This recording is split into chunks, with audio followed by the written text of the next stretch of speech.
The White Seal, Part 1. Hello, this is Richard, and I'm dropping by with the first of two parts of a story from The Jungle Book by Rudyard Kipling. If you know The Jungle Book, either from the film or the book itself, you'll know that most of the stories are about a boy called Mowgli, who lived in the Indian jungle. But this story is rather different. It's not even set in India, but somewhere much colder. In Alaska, not far from Russia. Its hero is a white seal. And just be warned, although this is a fabulous story, it can in parts be quite realistic about the hunting of seals.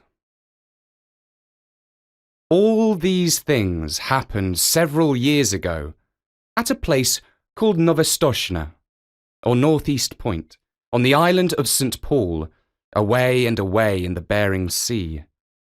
Limoshin, the winter wren, told me the tale when he was blown onto the rigging of a steamer going to Japan. And I took him down to my cabin and warmed and fed him for a couple of days, till he was fit to fly back to St. Paul's again. Limoshin is a very quaint little bird, but he knows how to tell the truth. Nobody comes to Novostochna except on business. And the only people who have regular business there are the seals. They come in the winter months by hundreds and hundreds of thousands out of the cold grey sea. For Novostochna Beach has the finest accommodation for seals of any place in the world. Sea Catch knew that, and every spring would swim from whatever place he happened to be in, would swim like a torpedo boat straight for Novostochna and spend a month fighting with his companions for a good place on the rocks. As close to the sea as possible. Sea Catch was 15 years old, a huge grey fur seal with almost a mane on his shoulders and long, wicked dog teeth. When he heaved himself up on his front flippers, he stood more than 4 feet clear off the ground, and his weight, if anyone had been bold enough to weigh him, was nearly 700 pounds. He was scarred all over with the marks of savage fights, but he was always ready for just one fight more. He would put his head on one side, as though he were afraid to look his enemy in the face. Then he would shoot it out like lightning, and when the big teeth were firmly fixed on the other seal's neck, the other seal might get away if he could, but Sea Catch would not help him. Yet Sea Catch never chased a beaten seal, for that was against the rules of the beach. He only wanted room by the sea for his nursery. But as there were 40 or 50,000 other seals hunting for the same thing each spring, the whistling, bellowing, roaring and blowing on the beach was something frightful. From a little hill called Hutchinson's Hill, you could look over 3.5 miles of ground covered with fighting seals, and the surf was dotted all over with the heads of seals hurrying to land and begin their share of the fighting. They fought in the breakers, they fought in the sand, and they fought on the smooth-worn basalt rocks of the nurseries, for they were just as stupid and unaccommodating as men. Their wives never came to the island until late in May or early in June, for they did not care to be torn into pieces, and the young 2-, 3-, and 4-year-old seals, who had not begun housekeeping, went inland about 1/2 mile through the ranks of the fighters and played about on the sand dunes in droves and legions, and rubbed off every single green thing that grew. They were called the Halashakir, the bachelors, and there were perhaps 2,000 or 3,000 of them at Novostochna alone. Sea Catch had just finished his 45th fight one spring when Matka, his soft, sleek, gentle-eyed wife, came up out of the sea, and he caught her by the scruff of the neck and dumped her down on his reservation, saying gruffly, "Late as usual. Where have you been?" It was not the fashion for Sea Catch to eat anything during the 4 months he stayed on the beaches, and so his temper was generally bad. Matka knew better than to answer back. She looked round and cooed. "How thoughtful of you! You've taken the old place again." "I should think I had," said Seacatch. "Look at me." He was scratched and bleeding in 20 places.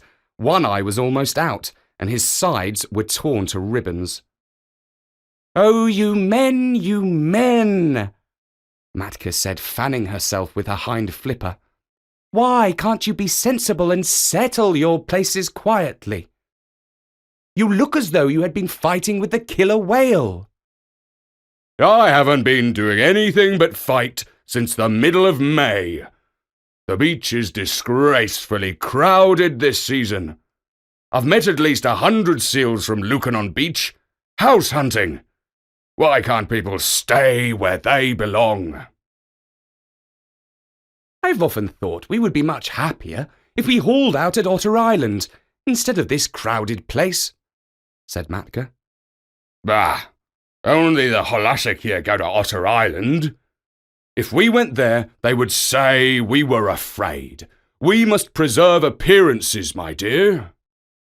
Seacatch sunk his head proudly between his fat shoulders and pretended to go to sleep for a few minutes. But all the time he was keeping a sharp lookout for a fight. Now that all the seals and their wives were on the land, you could hear their clamour miles out to sea above the loudest gales. At the lowest counting, there were over 1 million seals on the beach. Old seals, mother seals, tiny babies, and halashikir, fighting, scuffling, bleating, crawling and playing together, going down to the sea and coming up from it in gangs and regiments, lying over every foot of ground as far as the eye could reach, and skirmishing about in brigades through the fog. It is nearly always foggy at Novostoshna, except when the sun comes out and makes everything look all pearly and rainbow-coloured for a little while. Kotik, Matka's baby, was born in the middle of that confusion, and he was all head and shoulders, with pale, watery blue eyes, as tiny seals must be, but there was something about his coat that made his mother look at him very closely. "Seacatch," she said at last, "our baby's going to be white." "Empty clamshells and dry seaweed," snorted Seacatch. "There never has been such a thing in the world as a white seal." "I can't help that," said Matka. "There's going to be now." And she sang the low, crooning seal song that all the mother seals sing to their babies. "You mustn't swim till you're 6 weeks old, or your head will be sunk by your heels. And summer gales and killer whales are bad for baby seals. Are bad for baby seals, dear rat, as bad can be. But splash and grow strong and you can't be wrong, child of the open sea." Of course, the little fellow did not understand the words at first. He paddled and scrambled around by his mother's side, and learnt to scuffle out of the way when his father was fighting with another seal, and the two rolled and roared up and down the slippery rocks. Matka used to go to sea to get things to eat, and the baby was fed only once in 2 days, but then he ate all he could and throve upon it. The first thing he did was to crawl inland, and there he met tens of thousands of babies of his own age, and they played together like puppies, went to sleep on the clean sand, and played again. The old people in the nurseries took no notice of them, and the halashikir kept to their own grounds, and the babies had a beautiful playtime. When Matka came back from her deep-sea fishing, she would go straight to their playground and call as a sheep calls for a lamb, and wait until she heard Kotik bleat. Then she would take the straightest of straight lines in his direction, striking out with her foreflippers and knocking the youngsters head over heels right and left. There were always a few hundred mothers hunting for their children through the playgrounds, and the babies were kept lively. But as Matka told Kotik, "So long as you don't lie in muddy waters and get mange, or rub the hard sand into a cut or scratch, and so long as you never go swimming when there is a heavy sea, nothing will hurt you here." Little seals can no more swim than little children, but they are unhappy till they learn. The first time that Kotick went down to the sea, a wave carried him out beyond his depth, and his big head sank, and his little hind flippers flew up exactly as his mother had told him in the song. And if the next wave had not thrown him back again, he would have drowned. After that, he learned to lie in a beach pool and let the wash of waves just cover him and lift him up while he paddled. But he always kept his eye open for big waves that might hurt. He was 2 weeks learning to use his flippers, and all that while he floundered in and out of the water and coughed and grunted and crawled up the beach and took catnaps on the sand and went back again, until at last he found that he truly belonged in the water. Then you can imagine the times that he had with his companions, ducking under the rollers, or coming in on top of a comber and landing with a swash and a splutter as the big wave went whirling far up the beach, or standing up on his tail and scratching his head as the old people did, or playing I'm the King of the Castle on slippery, weedy rocks that just stuck out of the wash. Now and then, he would see a thin fin, like a big shark's fin, drifting along close to the shore, and he knew that that was the killer whale, or the grampus, who eats young seals when he can. And Kotick would head for the beach like an arrow, and the fin would jig off slowly, as if it were looking for nothing at all. Late in October, the seals began to leave St. Paul's for the deep sea, by families and tribes, and there was no more fighting over the nurseries, and the Halashakia played anywhere they liked. "Next year," said Matka to Kotick, "you will be a Halashakia, but this year you must learn how to catch fish." They set out together across the Pacific, and Matka showed Kotick how to sleep on his back, with his flippers tucked down by his side and his little nose just out of the water. No cradle is so comfortable as the long, rocking swell of the Pacific. When Kotick felt his skin tingle all over, Matka told him he was learning the feel of the water, and that tingly, prickly feeling meant bad weather was coming, and he must swim hard and get away. "In a little time," she said, "you'll know where to swim to, but just now we'll follow Sea Pig, the porpoise, for he is very wise." A school of porpoises were ducking and tearing through the water, and little Kotick followed them as fast as he could. "How do you know where to go to?" he panted. The leader of the school rolled his white eye and ducked under. "My tail tingles, youngster," he said. "That means there's a gale behind me. Come along. When you're south of the sticky water," he meant the equator, "and your tail tingles, that means there's a gale in front of you, and you must head north. Come along, the water feels bad here." This was one of the very many things that Kotick learned, and he was always learning. Matka taught him to follow the cod and the halibut along the undersea banks and wrench the rockling out of his hole among the weeds. How to skirt the wrecks lying 100 fathoms below water and dart like a rifle bullet in at one porthole and out at another as the fishes ran. How to dance on the top of the waves when the lightning was racing all over the sky, and wave his flipper politely to the stumpy-tailed albatross and the man-of-war hawk as they went downwind. How to jump 3 or 4 feet clear of the water like a dolphin, flippers close to the side and tail curved. To leave the flying fish alone because they're all bony. To take the shoulder piece out of a cod at full speed 10 fathoms deep. And never to stop and look at a boat or a ship, particularly a rowboat. At the end of 6 months, what Kotick did not know about deep-sea fishing was not worth knowing, and all that time he never set flipper on dry ground.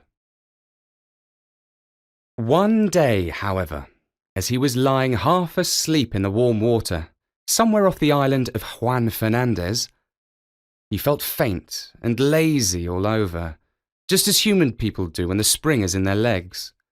And he remembered the good, firm beaches of Novostoshna, 7,000 miles away, the games his companions played, the smell of the seaweed, the seal roar, and the fighting. That very minute he turned north, swimming steadily, and as he went on he met scores of his mates, all bound for the same place, and they said, "Greeting, Kotick! This year we're all Halashakir, and we can dance the fire dance in the beaches of Lukannon and play on the new grass. But where did you get that coat?" Kotick's fur was almost pure white now, and though he felt very proud of it, he only said, "Swim quickly, my bones are aching for the land." And so they all came to the beaches where they had been born, and heard the old seals, their fathers, fighting in the rolling mist. That night Kotick danced the fire dance with the yearling seals. The sea is full of fire on summer nights, all the way down from Novostoshna to Lukannon, and each seal leaves a wake like burning oil behind him and a flaming flash when he jumps, and the waves break in great phosphorescent streaks and swirls. Then they went inland to the Holashakir grounds and rolled up and down in the new wild wheat and told stories of what they had done while they had been at sea. They talked about the Pacific, as boys would talk about a wood that they had been nutting in. And if anyone had understood them, he would have gone away and made such a chart of that ocean as never was. The 3- and 4-year-old Halashakir romped down from Hutchinson's Hill crying, "Out of the way, youngsters! The sea is deep, and you don't know all that's in it yet. Wait till you've rounded the horn. Hi, you yearling, where did you get that white coat?" "I didn't get it," said Kotick. "It grew." And just as he was going to roll the speaker over, a couple of black-haired men with flat red faces came from behind a sand dune, and Kotick, who had never seen a man before, coughed and lowered his head. The Halashakir just bundled off a few yards and sat staring stupidly. The men were no less than Kierik Buterin, the chief of the seal hunters on the island, and Petalamon, his son. They came from the little village not half a mile from the sea nurseries, and they were deciding what seals they should drive up to the killing pens, for the seals were driven just like sheep, to be turned into sealskin jackets later on. "Oh," said Petalamon, "look, there's a white seal." Kierik Buterin turned nearly white under his oil and smoke. Then he began to mutter a prayer. "Don't touch him, Petalamon. There has never been a white seal since I was born. Perhaps it is old Zaharov's ghost. He was lost last year in the big gale." "I'm not going to go near him," said Petalamon. "He's unlucky. Do you really think he is old Zaharov come back? I owe him still for some gull's eggs." "Don't look at him," said Kierik. "Head off that drove of 4-year-olds. The men ought to skin 200 today, but it's the beginning of the season and they are new to the work. 100 will do. Quick!" Petalamon rattled a pair of seal's shoulder bones in front of a herd of Halashakir, and they stopped dead, puffing and blowing.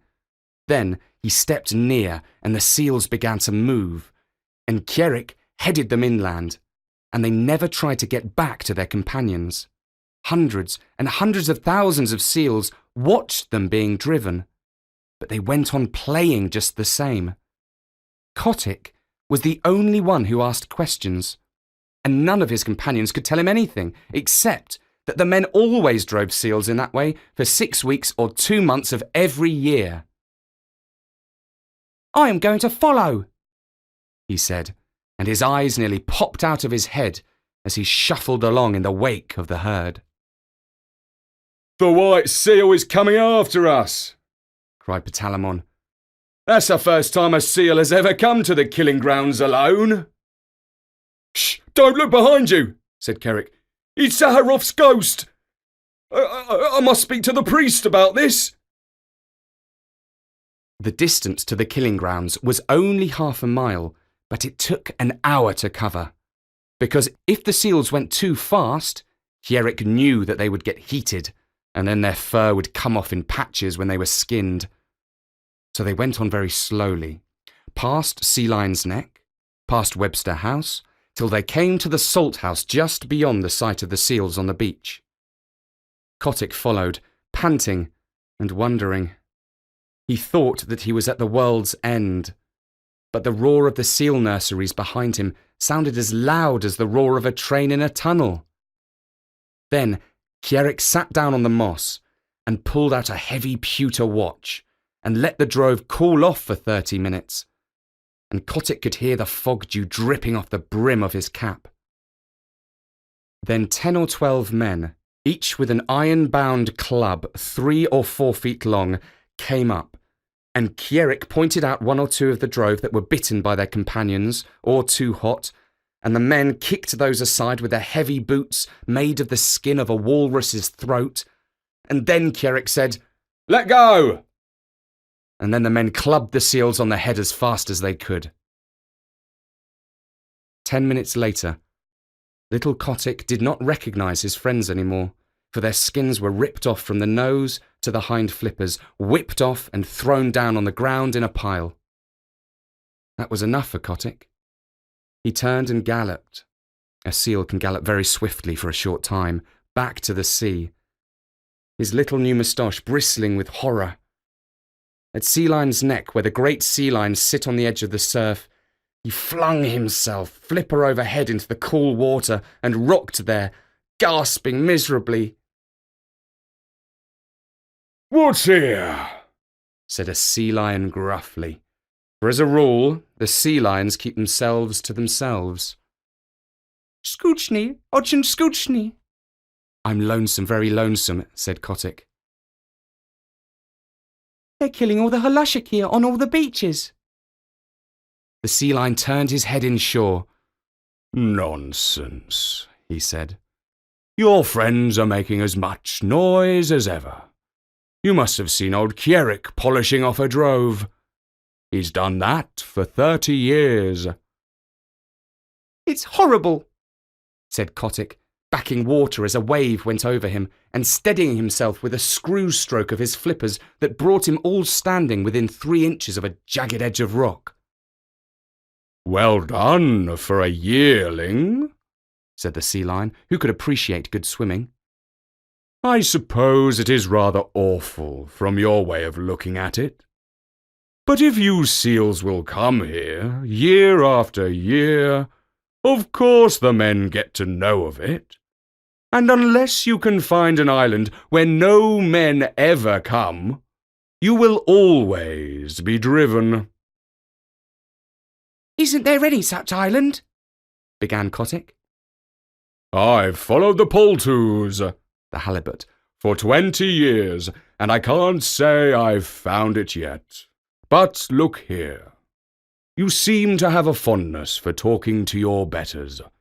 Suppose you go to Walrus Islet and talk to Sea Vitch. He may know something. Don't flounce off like that. It's a 6-mile swim, and if I were you, I should haul out and take a nap first, little one."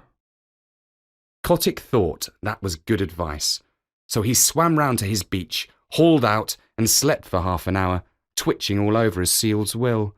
Then he headed straight for Walrus Islet, a little low sheet of rocky island almost due northeast from Novostoshna, all ledges and rock and gulls' nests, where the walrus herded by themselves. He landed close to old Seavitch, the big, ugly, bloated, pimpled, fat-necked, long-tusked walrus of the North Pacific, who has no manners except when he is asleep, as he was then, with his hind flippers half in and half out of the surf. "Wake up!" barked Kotick, for the gulls were making a great noise. What's that? Said Seevich, and he struck the next walrus a blow with his tusks and waked him up, and the next struck the next, and so on till they were all awake and staring in every direction but the right one. "Hi, it's me," said Kotick, bobbing in the surf and looking like a little white slug. "Well, may I be skinned," said Seevich. And they all looked at Kotick as you fancy a club full of drowsy old gentlemen would look at a little boy. Kotick did not care to hear any more about skinning just then. He had seen enough of it. So he called out, "Isn't there any place for seals to go where men don't ever come?" "Go and find out," said Seevich, shutting his eyes. "Run away, we're busy here." Kotick made his dolphin jump in the air and shouted as loud as he could, "Clam eater, clam eater!" He knew that Seevich never caught a fish in his life, but always rooted for clams and seaweed, though he pretended to be a very terrible person. Naturally, the chickies and the goovarooskis and the apatkas, the burgomaster gulls, and the kittiwaks and the puffins, who are always looking for a chance to be rude, took up the cry, and, so Limmershin told me, for nearly 5 minutes you could not have heard a gun fired on Walrus Island. All the population was yelling and screaming, "Clam eater, clam eater, clam eater, clam eater, clam eater, while Seevich rolled from side to side, grunting and coughing. "Now will you tell?" said Kotick, all out of breath. "Go and ask Sea Cow," said Seevich. "If he is living still, he'll be able to tell you." "How shall I know Sea Cow when I meet him?" said Kotick, sheering off. "He's the only thing in the sea uglier than Seevich," screamed a burgomaster gull, wheeling under Seevich's nose. "Uglier and with worse manners. Starik!" And that was the first part of The White Seal by Rudyard Kipling. I do hope that you're enjoying the story, and I'll be back very soon to let you know if Kotick manages to find the place where the seals can live safe and sound away from the hunters. For now, from me, Richard Scott, goodbye. The White Seal, Part 2. Hello, this is Richard, and I'm here with the second and final part of The White Seal by Rudyard Kipling. If you have heard the first part, you'll know that the young seal Kotick has been horrified to learn that seals are hunted by man for their skins. He is determined to find if there is anywhere on Earth where seals can be safe from hunters, and he is on his way to ask the Sea Cow if he knows of such a place. I'd just like to thank our sponsor, the Centre for Montessori Studies, www.guidedstudies.com. Kotick swam back to Novostoshna, leaving the gulls to scream. There, he found that no one sympathised with him in his little attempt to discover a quiet place for the seals. They told him that men had always driven the Halashakir. It was part of the day's work, and that if he did not like to see ugly things, he should not have gone to the killing grounds. But none of the other seals had seen the killing, and that made the difference between him and his friends. Besides, Kotick was a white seal. "What you must do," said old Sea Catch, after he had heard his son's adventures, "is to grow up and be a big seal like your father, and have a nursery on the beach, and then they will leave you alone. In another 5 years you ought to be able to fight for yourself." Even gentle Matka, his mother, said, "You will never be able to stop the killing. Go and play in the sea, Kotick." And Kotick went off and danced the fire dance with a very heavy little heart. That autumn, he left the beach as soon as he could and set off alone because of a notion in his bullet head. He was going to find Sea Cow, if there was such a person in the sea, and he was going to find a quiet island with good firm beaches for seals to live on, where men could not get at them. So he explored and explored by himself from the North to the South Pacific, swimming as much as 300 miles in a day and a night. He met with more adventures than can be told, and narrowly escaped being caught by the basking shark, and the spotted shark, and the hammerhead. And he met all the untrustworthy ruffians that loaf up and down the seas, and the heavy polite fish, and the scarlet-spotted scallops that are moored in one place for hundreds of years and grow very proud of it. But he never met Sea Cow, and he never found an island that he could fancy. If the beach was good and hard, with a slope behind it for seals to play on, there was always the smoke of a whaler on the horizon, boiling down blubber, and Kotick knew what that meant. Or else he could see that seals had once visited the island and been killed off, and Kotick knew that where men had come once, they would come again. He picked up with an old stumpy-tailed albatross, who told him that Kerguelen Island was the very place for peace and quiet. And when Kotick went down there, he was all but smashed to pieces against some wicked black cliffs in a heavy sleet storm with lightning and thunder. Yet as he pulled out against the gale, he could see that even there had once been a seal nursery, and so in all the other islands that he visited. Limmershin gave a long list of them, for he said that Kotick spent 5 seasons exploring, with a 4 months' rest each year at Novostoshna, where the Halashikir used to make fun of him and his imaginary islands.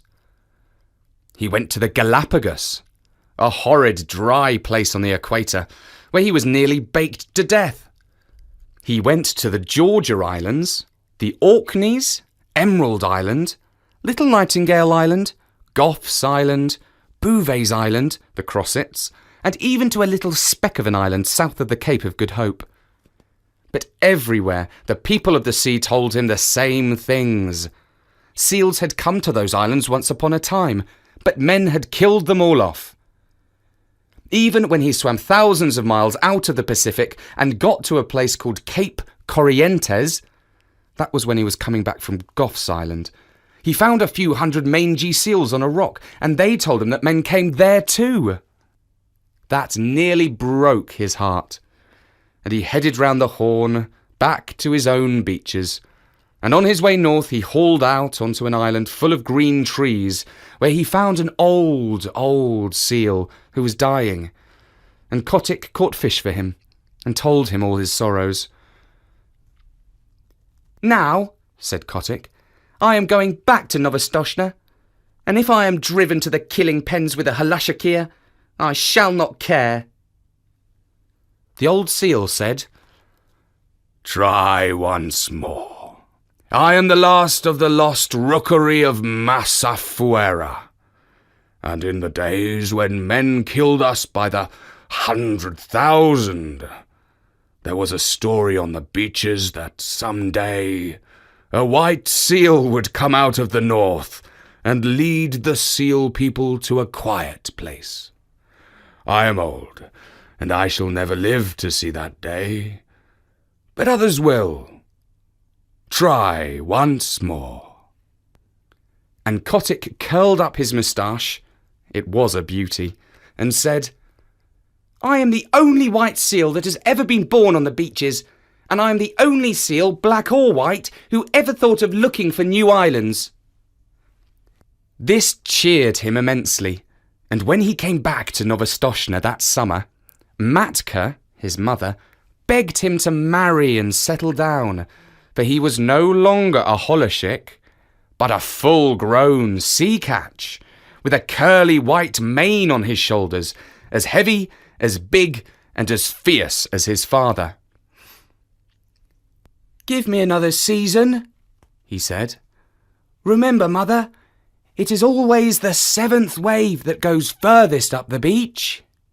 Curiously enough, there was another seal who thought that she would put off marrying till the next year, and Kotick danced the fire dance with her all down Lukannon beach the night before he set off on his last exploration. This time he went westward, because he had fallen on the trail of a great shoal of halibut, and he needed at least 100 pounds of fish a day to keep him in good condition. He chased them till he was tired, and then he curled himself up and went to sleep on the hollows of the groundswell that sets into Copper Island. He knew the coast perfectly well, so about midnight, when he felt himself gently bumped on a weed bed, he said, "Tide's running strong tonight," and turning over underwater, opened his eyes slowly and stretched. Then he jumped like a cat, for he saw huge things nosing about in the shoal water and browsing on the heavy fringes of the weeds. "By the great combers of Magellan," he said beneath his moustache, "who in the deep sea are these people?" They were like no walrus, sea lion, seal, bear, whale, shark, fish, squid or scallop that Kotick had ever seen before. They were between 20 and 30 feet long, and they had no hind flippers, but a shovel-like tail that looked as if it had been whittled out of wet leather. Their heads were the most foolish-looking things you ever saw, and they balanced on the ends of their tails in deep water when they weren't grazing, bowing solemnly to each other and waving their front flippers as a fat man waves his arm. said Kotick. "Good sport, gentlemen." The big things answered by bowing and waving their flippers like the frog footman. When they began feeding again, Kotick saw that their upper lip was split into two pieces that they could twitch apart about a foot and bring together again with a whole bushel of seaweed between the splits. They tucked the stuff into their mouths and chumped solemnly. "Messy style of feeding, that," said Kotick. They bowed again, and Kotick began to lose his temper. "Very good," he said. "If you do happen to have an extra joint in your front flipper, you needn't show off so. I see you bow gracefully, but I should like to know your names."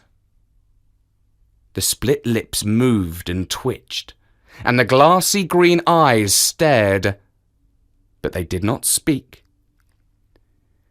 "Well," said Kotick, "you're the only people I've ever met uglier than Seevich, and with worse manners."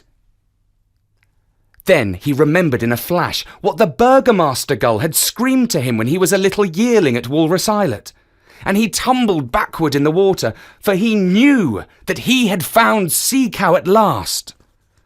The sea cows went on schlooping and grazing and chumping in the weed, and Kotick asked them questions in every language that he had picked up in his travels. And the sea people talk nearly as many languages as human beings. But the sea cows did not answer, because Sea Cow cannot talk. He has only 6 bones in his neck where he ought to have 7, and they say under the sea that prevents him from speaking even to his companions. But as you know, he has an extra joint in his foreflipper, and by waving it up and down and about, he makes what answers to a sort of clumsy telegraphic code. By daylight, Kotick's mane was standing on end, and his temper was gone where the dead crabs go. Then the sea cow began to travel northward very slowly, stopping to hold absurd bowing councils from time to time, and Kotick followed them, saying to himself, "People who are such idiots as these would have been killed long ago if they hadn't found some safe island. And what is good enough for the sea cow is good enough for the sea catch. All the same, I wish they'd hurry." It was weary work for Kotick, The herd never went more than 40 or 50 miles a day, and stopped to feed at night, and kept close to the shore all the time, while Kotick swam round them and over them and under them, but he could not hurry them up 1/2 mile. As they went further north, they held a bowing council every few hours, and Kotick nearly bit off his moustache with impatience, till he saw that they were following up a warm current of water, and then he respected them more. One night they sank through the shiny water, sank like stones, and for the first time since he had known them, began to swim quickly. Kotick followed, and the pace astonished him, for he never dreamed that Sea Cow was anything of a swimmer.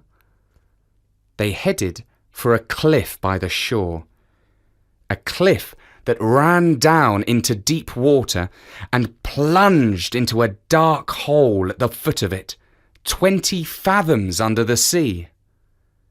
It was a long, long swim, and Kotick badly wanted fresh air before he was out of the dark tunnel they led him through. "My wig!" he said when he rose, gasping and puffing into open water at the further end. "It was a long dive, but it was worth it." The sea cows had separated and were browsing lazily along the edges of the finest beaches that Kotick had ever seen. There were long stretches of smooth-worn rock running for miles, exactly fitted to make seal nurseries, and there were playgrounds of hard sand sloping inland behind them, and there were rollers for seals to dance in, and long grass to roll in, and sand dunes to climb up and down, and, best of all, Kotick knew by the feel of the water, which never deceives a true sea catch, that no men had ever come there. The first thing he did was to assure himself that the fishing was good, and then he swam along the beaches and counted up the delightful low sandy islands half hidden in the beautiful rolling fog. Away to the northward, out to sea, ran a line of bars and shoals and rocks that would never let a ship come within 6 miles of the beach, and between the islands and the mainland was a stretch of deep water that ran up to the perpendicular cliffs, and somewhere below the cliffs was the mouth to the tunnel. "It's Novostoshna over again, but 10 times better," said Kotick. "Sea Cow must be wiser than I thought. Men can't come down the cliffs, even if there were any men, and the shoals to seaward would knock a ship to splinters. If any place in the sea is safe, this is it." He began to think of the seal he had left behind him, but though he was in a hurry to get back to Novostoshna, he thoroughly explored the new country so that he would be able to answer all questions. Then he dived and made sure of the mouth of the tunnel and raced through to the southward. But no one but a sea cow or a seal would have dreamed of there being such a place, and when he looked back at the cliffs, even Kotick could hardly believe that he had been under them.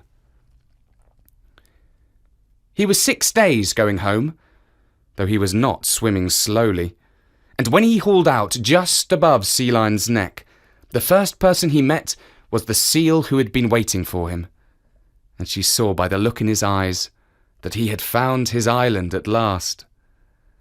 But the Halushakia and Sea Catch, his father, and all the other seals laughed at him when he told them what he had discovered, and a young seal about his own age said, "This is all very well, Kotick, but you can't come from no one knows where and order us off like this.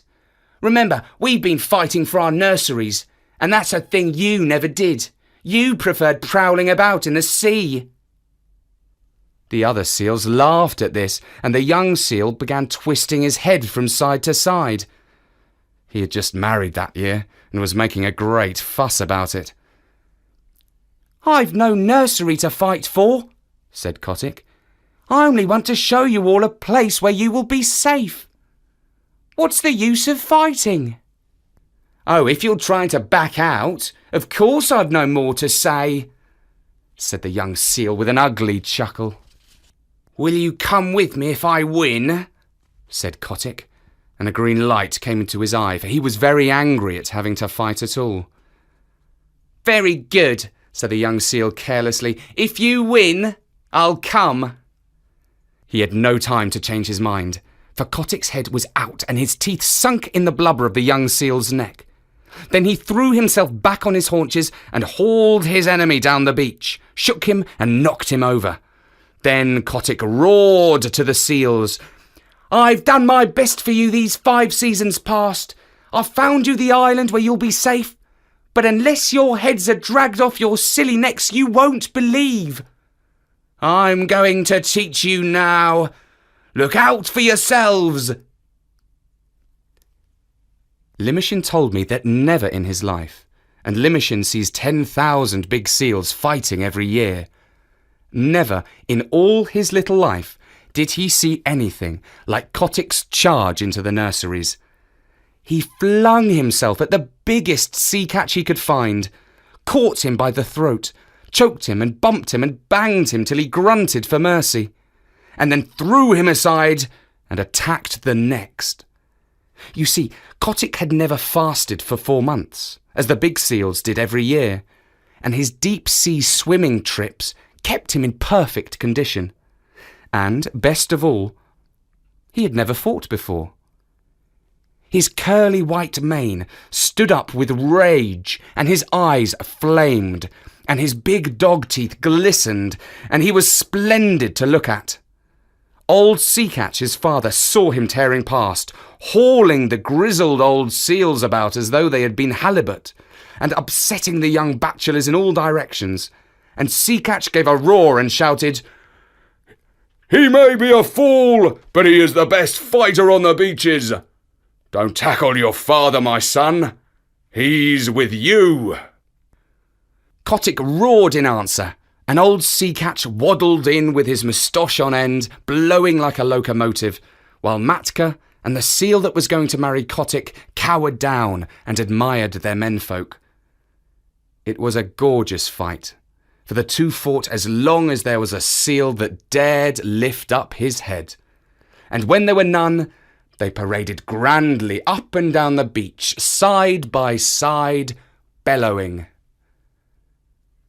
At night, just as the northern lights were winking and flashing through the fog, Kotick climbed a bare rock and looked down on the scattered nurseries and the torn and bleeding seals.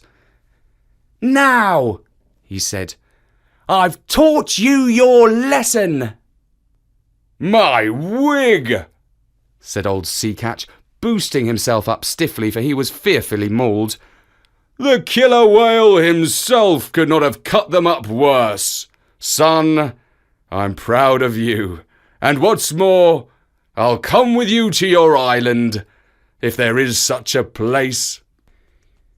Here you, fat pigs of the sea, who comes with me to the sea cow's tunnel? Answer, or I shall teach you again, roared Kotick. There was a murmur like the ripple of the tide all up and down the beaches.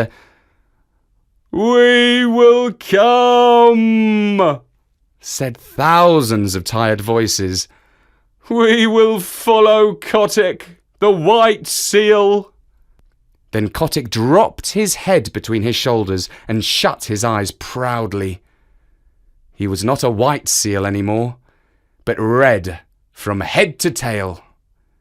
All the same, he would have scorned to look at or touch one of his wounds. A week later, he and his army, nearly 10,000 Halashakia and old seals, went away north to the sea cow's tunnel, Kotick leading them, and the seals that stayed at Novostoshna called them idiots. But next spring, when they all met off the fishing banks of the Pacific, Kotick's seals told such tales of the new beaches beyond Sea Cow's tunnel that more and more seals left Novostoshna. Of course, it was not all done at once, for the seals are not very clever, and they need a long time to turn things over in their minds.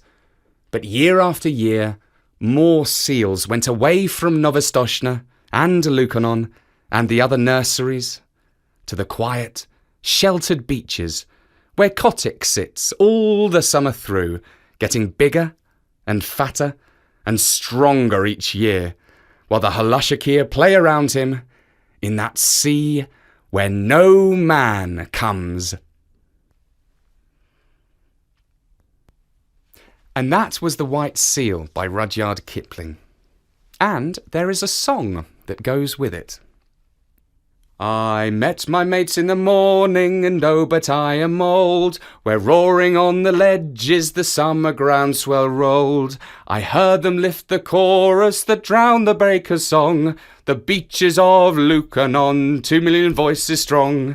The song of pleasant stations beside the salt lagoons, the song of blowing squadrons that shuffle down the dunes, the song of midnight dances that turn the sea to flame, the beaches of Lukannon before the sealers came. I met my mates in the morning, I'll never meet them more. They came and went in legions that darkened all the shore, and o'er the foam flanked offing as far as voice could reach. We hailed the landing parties and we sang them up the beach. The beaches of Lukannon, the winter wheat so tall, the dripping crinkled lichens and sea fog drenching all. The platforms of our playground all shining smooth and worn, the beaches of Lukannon, the home where we were born. I met my mates in the morning, a broken scattered band. Men shoot us in the water and club us on the land. Men drive us up to the salt house like silly sheep and tame, and still we sing Lukannon before the sealers came. Wheel down to southward go, and tell the deep-sea viceroys the story of our woe, ere empty as the shark's egg the tempest flings ashore. The beaches of Lukannon shall know their sons no more. And that was The White Seal by Rudyard Kipling. I hope you enjoyed it. If you did, there is another story on Storynori.com called Rikki Tikki Tavi by Rudyard Kipling. Give it a listen. Now, before I go, I'd just like to tell you a little bit more about Storynori's sponsor. How much do you know about Montessori schools and teaching? Did you know that Montessori's method is over 100 years old, and that it is a highly effective, child-centric and humanistic form of education? Our sponsor, the Centre for Guided Montessori Studies, has set up a website that we hope you will visit, www.guidedstudies.com. If you are looking for a Montessori school in your area, then it's a great place to start your search. And if you're interested in becoming a Montessori teacher, then you really must take a look at www.guidedstudies.com. You can discover how to use web-based and video technologies for certificate training, as well as continuing education for experienced Montessori teachers. That's www.guidedstudies.com. For now, from me, Richard Scott. Goodbye. Bye.